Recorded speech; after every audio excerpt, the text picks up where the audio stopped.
أعوذ بالله من الشيطان الرجيم. بسم الله الرحمن الرحيم. لا يتخذ المؤمنون الكافرين أولياء من دون المؤمنين ومن يفعل ذلك فليس من الله في شيء إلا أن تتقوا منهم تقاه ويحذركم الله نفسه وإلى الله المصير. سبحانك لا علم لنا إلا ما علمتنا إنك أنت العليم الحكيم. رب زدني علما رب زدني علما رب اشرح لي صدري ويسر لي أمري واحلل عقدة من لساني يفقه قولي. پرونی سبق کې د الله تبارک وتعالى قدرت کامله ذکر شیو چې د هر څه چې دی د الله تعالی په اختیار کې دی، په قبضه قدرت کې دی. چې چاته وغواړي هغه ته بادشاهي ورکوي، چې چاته وغواړي هغه د بادشاهۍ نه راکوز کړي، د تاج او تخت نه راکوز کړي. چې چاته وغواړي هغه ته عزت ورکوي، چې چاته وغواړي هغه ته ذلت ورکوي. د هر څه د الله تبارک وتعالی په قبضه قدرت کې دی. نن په دې ننني سبق کې مسلمانانو ته منع فرمایلی ده، هدایت ورته ورکړی دی چې دوی د کفار د غیر مسلمانو سره د غیر مسلمو سره دوی د دوستي نه کوي، د زړه نه د هغوی سره مینه او محبت نه ساتي. دارنګې مضمون د قرآن کریم په مختلف آیاتونو کې الله تبارک وتعالی بیان کړی دی. څنګه چې مخکې په سوره مائده کې الله تبارک وتعالی فرمایي یا ایها الذین آمنوا لا تتخذوا اليهود والنصارى اولیاء. اے مسلمانانو تاسو یهود او نصارا هغه دوستان مګړئ، هغه دوستان د هغوی سره دوستي مه کوئ. دارنګې دا مضمون په احادیثو کې هم راغلی دی، په ګڼو احادیثو کې، په ډېرو احادیثو کې د قرآن کریم په مختلف آیاتونو کې دارنګې مضمون راغلی دی چې تاسو د مسلمانانو سره دوستي، مینه او محبت مه ساتئ. نو که یو طرف ته موږ تاسو سوچ وکړو چې د حضور علیه السلام چې کوم همدردي وه د کفارو د غیر مسلمانو سره، او دارنګې یو ناواقفه سړی چې هغه د اسلام نه د مسلمانانو د مزاج نه ناواقفه وي، یو غیر مسلم وي، نو هغه دا اعتراض کولی شي، دا ویلی شي چې په اسلام کې خو زموږ د مسلمانانو لپاره څه حق نشته. مثلا په پاکستان کې یو هندو وسیږي، یو غیر مسلم وسیږي، نو هغه دا اعتراض کولی شي، بچا باندې دا خبره کولی شي، یو شوبه کولی شي چې ستاسو په اسلام کې خو زموږ لپاره هېڅ هم صحیح څه نشته. بلکې تر دې پورې چې په قرآن کې منع راغلی ده، خو مطلب دا دی چې زموږ سره په ښه اخلاقو سره ښه رویه موږ سره هم مه کوئ. تر دې پورې ستاسو په قرآن کې دا راغلی دی. دارنګې چې موږ وګورو د فتح مکه په موقع باندې کله چې حضور علیه السلام مکه فتح کړه، نو حضور علیه السلام اعلان وکړو چې لا تثریب علیکم اليوم، نن ورځ په تاسو باندې څه ملامتیا نشته. معاف کول څه چې ټولې معاف کړه، او دا وي چې په تاسو باندې څه ملامتیا نشته. دارنګې همدردۍ اخرخواهی د حضور علیه السلام د مشرکین، د منافقین، د کفارو سره زموږ او ستاسو مخې ته ډېر روایتونه به راشي انشاءالله. دارنګې د حضرت عمر رضی الله تعالی عنه په دور کې هغه چې کوم محتاجانو، کوم چې غیر مسلم هغه محتاج و، د هغوی ډېر مرسته او مدد کړی و. نو دا اعتراض داسې یو خبره راتلی شي چې یو طرف ته د قرآن د آیاتونو نه موږ او تاسو ته منع کوي چې تاسو د کفارو سره دوستي او تعلق مه ساتئ، بل طرف ته حضور علیه السلام د هغوی سره په خپله دومره همدردۍ، دومره خیرخواهي کړي دي. نو مفسرین د هغې جواب ورکوي، فرمایي چې محبت او دوستي را په څلور قسمه باندې ده. نو بیا چې دی نو هغې ته قلبي محبت ویلی کېږي چې یو انسان د بل انسان سره د زړه نه محبت او مینه ساتي، چې قلبي موالاتو ته په عربي کې ویلی کېږي، په اردو کې یا په پښتو کې موږ خلک وایي زه د زړه نه مینه ساتم. د زړه نه مینه چې ده نو دا صرف او صرف د مسلمانانو سره خاصه، د یو مسلم د غیر مسلمان د کفارو سره یو انسان چې د زړه نه مینه محبت نشي ساتلی. نو په قرآن کریم کې چې کوم منع راغلی ده لا یتخذ المؤمنون الکافرین، نو هغه د مینې طرف ته اشاره نه چې مسلمان به چې دی نو د کافرانو سره د زړه نه مینه او محبت نه ساتي. دوم ویلی کېږي مواسات، چې د همدردۍ خیرخواهي، چې د تمام غیر مسلمو سره چې دی نو یو انسان خیرخواهي او همدردي د هغه سره کولی شي،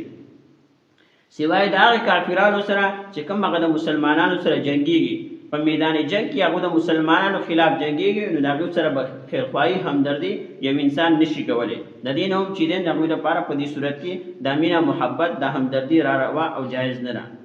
دریم محبت ویلی کېږي چې خوش اخلاقي، چې هغې ته مدارات ویلی کېږي، یو انسان د غیر مسلم سره په ښو رویې سره، په ښو اخلاقو سره پیش راشي. نو دا خو د ټول غیر مسلمو سره چې دوی را ټیک دی جایز دي، بشرط به دی چې ته چې دی نو غیر مسلم سره په دې رویې سره ته په ښه اخلاقو سره پیش راځې چې هغه تا ته نقصان راونه رسوي. یا ستا میلمه شو، نو ته ستا چې میلمه شو نو میلمستیا چې ولګئ نو په ښه خوله به ورسره کوئ، په ښه اخلاقو سره، په ښه رویې سره به هغه سره چې دی نو دا معاملات کولی شي. دارنګې تا ته د هغه نه څه نفع څه ضرر نقصان را رسي، تا ته پته ده که داسې زه په ښو اخلاقو سره پیش نه راځم نو دی به ما ته څه ضرر څه نقصان را ورسي. نو اسلام د دې خبرې اجازت کړی چې تر هغه سره د ښو اخلاقو سره پیش راشه. څلورم هغې ته معاملات ویلی کېږي چې تجارت شو، صنعت شو، کاروبار شو. یو انسان د بل غیر مسلم کافر سره چې دی نو هغه تجارت د لین دین هر څه کولی شي، بشرط دی چې عام مسلمانانو ته په معاشره کې د هغې نه څه نقصان نه رسي. که چېرې عام مسلمانانو ته د هغې نه نقصان رسي نو په دې صورت کې دا هم ټیک نه ده. څنګه چې مفسرین او فقهای کرامو په دې صورت کې چې غیر مسلم ستاسو سره جنګېږي او تاسو په هغه باندې خپله اسلحه خرڅوئ، نو فقهای کرام د دې صورت نه منع فرمایلې ده چې تاسو به په هغه باندې اسلحه نه خرڅوئ. دارنګې که معاملات ورسره کوئ لیکن مسلمانانو ته د هغې نه نقصان نه رسي نو بیا د هغوی سره معاملات ټیک دي، تر دې چې د هغوی سره ملازمت کول نور کارونه هم د هغوی سره روا او ټیک دي. نو په دې صورت کې چې الله تبارک وتعالی په دې آیاتونو کې منع کړې ده نو هغه دا د زړه محبت دی. د زړه مینه او محبت چې دی نو هغه صرف مسلمان د مسلمان سره ساتلی شي، د کافرانو سره د زړه نه چې دی مینه او محبت نشي ساتلی. لا يتخذ المؤمنون ندي المؤمنون مسلمانان الكافرين كافران اولیاء په دوستۍ سره من دون المؤمنین بید مسلمانانو فی کل وقت په هر وخت کې چې کوم وخت وي، که شپه وي، که ورځ وي، که هر حالات وي، د زړه نه د مینه او محبت د کافرانو سره مسلمانان نه لري. ومن هغه څوک یفعل چې وکړي ذلک دا کار یعنی د زړه نه هغه سره مینه او محبت وکړي فلیس پس نشته من الله د الله نه فی شی هیڅ یو چیز، یعنی د الله طرف نه د سره د تعلق د مینې او د محبت څه وعده نشته الا ان تتقوا مگر دا ان تتقوا چې یریږئ تاسو منهم د هغوی نه تقاتن په یارې سره، یا الا ان تتقوا مگر ان تتقوا چې بچ کوئ تاسو ځان منهم د هغوی نه تقاتن په بچ کولو سره. نو دا صورت جایز دی که بالفرض تاسو د اندېښې وي، ضرر وي، خطره وي، که دا غیر مسلم دا کافرانو ما ته ضرر راورسوي نو په دې صورت کې تاسو د هغوی سره خوش اخلاقي په داسې رویې سره په ښو اخلاقو سره پیش راتلی شئ. ويحذركم الله نفسا يروي تاسو الله تعالی ويحذركم يروي تاسو الله تعالی نفسه د ځان خپلنا وإلى الله دي الله طرف ته المصير ګرځېدل د ټولو دي. بیا مفسرین فرمایي چې الله تبارک وتعالی د مسلمانانو ته ولې منع وکړه چې تاسو به د کافرانو سره چې دی نو ښه رویه چې دی نو د زړه نه مینه محبت پر هغوی سره نه ساتئ. د دې وجه او حکمت څه دی؟ نو مفسرین فرمایي چې په دې دنیا کې دا څومره مخلوقات چې پیدا کړي دي په دې کې اشرف المخلوقات چې دی نو هغه انسان ګرځولی دی. انسان ژوند او مقصد په دې دنیا کې چې دی دا د څه مقصد او څه غرض دپاره دا انسان دې دنیا ته راغلی دی. داسې د نور حیواناتو د ځناورو په شان ته نه دي چې واړه و غټ شول، لوی شول، بیا مړه شول، بلکې د انسان ناسته ولاړه تر دې چې هر کار هغې چې څه مقصد دی، هغې څه انجام شته، د هغې مقصد طرف ته په قرآن کریم کې الله تبارک وتعالی اشاره کړې ده چې قل ان صلاتي و نسکي، د انسان نه دا اقرار اخیستی چې قل ووایه انسانه ان صلاتي و نسکي و محیای و مماتي، زما مونځ، زما ژوند او مرګ دا هر څه ټول چې دی دا د الله تعالی لپاره دي. نو زما چې هر څه دی دا به د الله تعالی باندې قربان وي، زه به د الله تبارک وتعالی فرمانبرداره یم. نو ځکه علماء کرام مفسرین فرمایي چې د هر چیز چې دی دا د الله تبارک وتعالی د تابعدار او فرمانبردار دی. نو انسان به هم د الله تبارک وتعالی تابعدار او فرمانبردار وي. اوس کم انسانان چې د الله تبارک وتعالی نافرمانی کوي نو یو انسان یو مسلمان نه ده پکار چې هغه داسې کس سره چې دی نو مینه او محبت وساتي چې هغه د حضور صلی الله علیه وسلم د الله تعالی د احکاماتو تابعدار او نافرمانه وي. ځکه چې په حدیث کې حضور فرمایي حضور صلی الله علیه وسلم من احب لله و ابغض لله فقد استكمل ایمانه، چا چې مینه وساتله د الله لپاره، چا چې بغض وساته د الله لپاره نو هغه خپل ایمان کامل کو. د ایمان د مکملولو د کاملېدو لپاره دا شرط دی چې انسان چې دی نو د غیر مسلمو سره د هغه کسانو سره چې هغه د الله تعالی نافرمانه وي د هغوی سره چې دی نو غیر مسلمو سره د زړه نه مینه او محبت نه ساتي. ځکه مفسرین فرمایي چې الله تبارک وتعالی د مسلمانانو ته منع وکړه چې تاسو د کافرانو سره بل چې د نزلنا محبت مساده ولې د انسان مقصد چې د دنیا ته الله تعالی فرمایي وما خلقت الجن والانس الا ليعبدون ما انسانان او پیران نه دي پیدا کړ الا ليعبدون مگر خپل عبادت لپاره وس کوم انسان چې الله تعالی منی د الله تعالی عبادت نه کوي نو مسلمانانو نه پکا چې د کافرانو سره نزلنا مینا محبت وکړي قولوا آیت پیغمبره ان تخفوا پټوي تاسو ما هغه دوستی په صدورکم چې پزړونو تاسو کې ده پسینو تاسو کې ده او تبدوه یا ظاهروي تاسو هغه محبت لا چې په هغه باندې الله تعالی راضي نه دی يعلمه الله پیجني الله تعالی هغه لرا ويعلم وهد الله تعالی ما پاغ سبانی فی السماوات چې پسمانونو کې دي و ما پاغ سبانی فی الارض چې پسمکه کې دي والله على كل شيء قدير الله تعالی په هر چیز باندې قادر دی یوم پاغ ورځ کې تجرو چې وبومي كل نفس هر یو کس ما هغه عمل عملت چې کړه ویغه من خیر د سخیرنا محضرا مخامخ وما عملت هغه عمل عملت چې کړه ویغه من سوء د بدینا نو ارسه بچی نو هغه مخامخ ویني با د تبار سره مخامخ په اعمال ظاهر شي غتب نامه اعمال خپل ژوند ورکړل شي تا په خپل ژوند کې دا عملونه کړو خیر عمل نه کړو ښه عمل نه کړو یا بد عمل نه کړو نو دی وای تود لو ان بینها وبینه دی به افسوس ارمان کې تودو دی به ارمان کې افسوس وکي لو ان بینها چې بشکا بینها پیمنز دی عمل کې وبینه بینها پیمنز دی نفس کې وبینه پیمنز دی عمل کې امدن بعیدا مسافت لري وي ويحذركم يروي تاسو الله تعالی ويحذركم يروي تاسو الله تعالی نفسه ذان خپلنا والله رؤوف بالعباد الله تعالی مهربان دی په بندگانو باندې لا يتخذ المؤمنون ندنسي مؤمنون مسلمانان الكافرين كافران اولیاء په دوستۍ سره من دون الله بيد مسلماناننا ومن هغسوک يفعل چوکي ذالک دا کار یعنی دا دوستی د زړه فلیسا پس نشته من الله د طرف د الله را پیشین په هیڅ چیز کې یعنی د الله طرف تبارک وتعالى د طرف نه چې دغه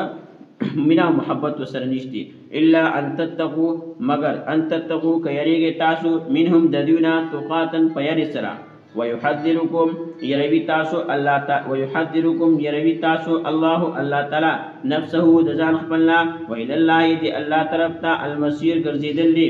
قل اوایا ای پیغمبره ان تخفو کيریږي تا پټوي تاسو ما هغه سيزونه هغه محبت هغه زړه محبت په صدورکم فزونو کې تاسو پسینو کې تاسو او تبدوه یا ښکارا کوي تاسو هغه محبت يعلمه فهد الله تعالی يعلمه فهد پاغيبانه الله تعالی ويعلم اور پوهیږي ما باغ سبانی فی السماوات چې پسمانونو کې دي و ما باغ سبانی فی الارض چې پسمکه کې دي والله الله تعالی علی کل شیء په چیز باندې قدیر قادر دی یوم باغ ورسی تجدو چې وبمومي کل نفس هر یو نفس هر یو تن هر یو کس ما اغه عمل عملت چې کړه ویغه من خیر سنیکینا مخزرا مخامخ وما عمل عملت چې کړه ویغه من سوء د بدینا تودو ارزو بکی ارمان بکی لو ان بینا کی بشکا بینا پرمینز دی نفس کی و بینه پرمینز دی عمل کی امدا بعیدا مسافت لریوے ویحذرکم یروی تاسو الله تعالی نفسه دزان خپلنا والله رؤوف بالعباد الله تعالی مهربان له بالعباد په بندگانو باندې لا يتخذ ندنسي المؤمنون مسلمانان مؤمنان الكافرين كافران لرا اولیاء دوستان من دون المؤمنين بيد مسلماناننا ومن حغسوك يفعل چوكي ذلك داكار دا دوستی فليسا پس نشتر من الله دا طرف دا اللہ في شين پهز یو چیز کی الا ان تتقوا مگر ان تتقوا کيریږي تاسو منهم د کافرانو توقاتن پیر سره ويحذركم يروي تاسو الله تعالی نفسه د ځان خپلنا وإلى الله دی الله طرف ته المصير ګرځیدل قل اوایا ای پیغمبر ان تخفوا کپټوي تاسو ما هغه محبت په صدورکم چې په سینو تاسو کې دی او تبدوه یا ښکار کوي تاسو هغه محبت يعلمه پوهیږي پاغه باندې الله تعالی ويعلم اور په دې الله تعالی ما پاغه سبانه په سماوات چې پسمانونو کې و ما فی الارض پاغه سبانه فی في الارض چې پزمکه کې دي والله الله تعالی علی کل شیء پاچیز باندې قدیر قادر دی یوم پاغورس کې تجرو چې مومي با کل نفس هر یو تن ما هغه عمل عملت چې کړی وي هغه من خیر د سنیکینا محضرا مخامخ وما هغه عمل عملت چې کړی وي هغه من سوء د بدینا تودو ارمان بکی ارزو بکی لو ان بینها چې بشکا بینها په منځ د کسب په نفس کې و بینه په منځ د عمل کې امدن بعیدا مسافت لري وي ويحذركم يروي تاسو الله تعالی نفسه د ځان خپلنا والله الله تعالی رؤوف مهربان دی بالعباد په بندګانو باندې صدق الله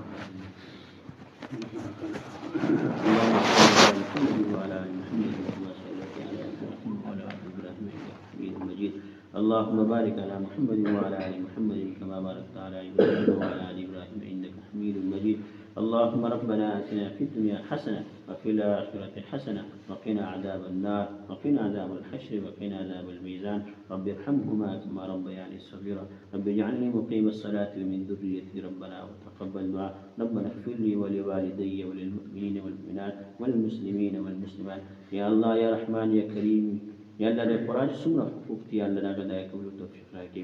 یا الله په موږ ټول باندې خپل فضل کرم دې احسان باران وکړي الله باران د رحمت په موږ باندې راوړي یا الله زمون ګناهونو ته موږ ګوري یا الله موږ ډېر زیات ګناهګار یو یا الله موږ ډېر زیات ګناهګار یو یا الله زموږ د ګناهونو د وجې نور مخلوقات مې په عذابای یا الله نور مخلوقات مې په عذابای یا الله څومره حاضر مجموعه یا الله چې څومره حاجت یا الله خپل غیب او خزانونه یا الله ټول پوره کړي یا الله چې څوک بیمار دی ټول ته شفای کامله عاجله دائمه مستمره نصیب کړي الله زمون رشتہ داران زمون یعنی که زمون استادان په حاضر مجلس کې چې څومره رشتہ داران مور خپل د دنیا د تل یا ټول کامل مغفرت وکړي الله یا الله موږ چې قرآن وایي د کوم د تلاوت د درس وکړي الله دې ثوابونه حضور صلی الله علیه وسلم ته تمام صحابه کرام او تمام مفسرین زموږ د ټول حاضر مجمعین یعنی کو رشتہ دارانو ټول ته آدم علیه السلام نه وارد تر اوسه پورې څومره مسلمانان تللی دي الله ټول روحونو ته الله دې ثوابونه ورسوي یا الله په وسیله سره یا الله موږ د قرآن چې د فهم معانی موږ ته نصیب کړي الله په قرآن باندې عمل کولو توفیق راکړي یا الله په قرآن باندې عمل کولو توفیق راکړي یا الله زموږ د حاضر